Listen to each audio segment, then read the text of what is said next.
આખું નામ શું તમારું? સોલંકી રાજુ જેણાભાઈ. રાજુભાઈ, નવજોત અંજન મંડળમાં કેટલા સમયથી રહો છો? નવજોત અંજન મંડળમાં તો સર હું 2018થી રહું છું. 2018થી રહો છો. હા. અત્યારે 2026 છે. હા 2018થી 2026 સુધી અહીંયા રહીને શું કર્યું?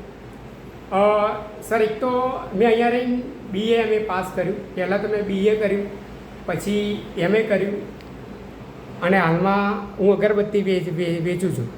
અને નવજોતમાં અમને ફ્રીમાં રહેવા મળે છે અને અમને સગવડ બી સારી આપવામાં આવે છે.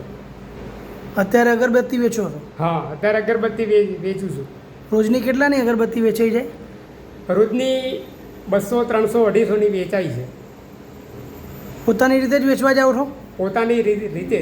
મને કોઈ લેવા મૂકવા એવું કશું આવતું છે નહીં, અને હું મારે જાતે જ જઉં છું ને પણ જાતે તમને આવું કોઈ લેવા મૂકવા આવે ને તમારે જરૂર છે? છું. ના ના ના, એવી તો મારે કોઈ જરૂર બીક છે. રોડ ઉપર બીક નથી લાગતી? ના સર, રોડ ઉપર હવે મને કોઈ બીક લાગતી છે નહીં. ભગવાન 24 કલાક આપણી સાથે જ છે. ભગવાન સર 24 કલાક આપણી સાથે છે, અને હું પોતે બી છે ને ભગવાનને માનું છું. ભલે ઉપવાસ કરતો નથી, પણ હું ભગવાનના દિલથી માનું છું એમ. અહીંયા ખુશ છો? હા સર, અહીંયા આગળ રહીને હું ખુશ છું એમ.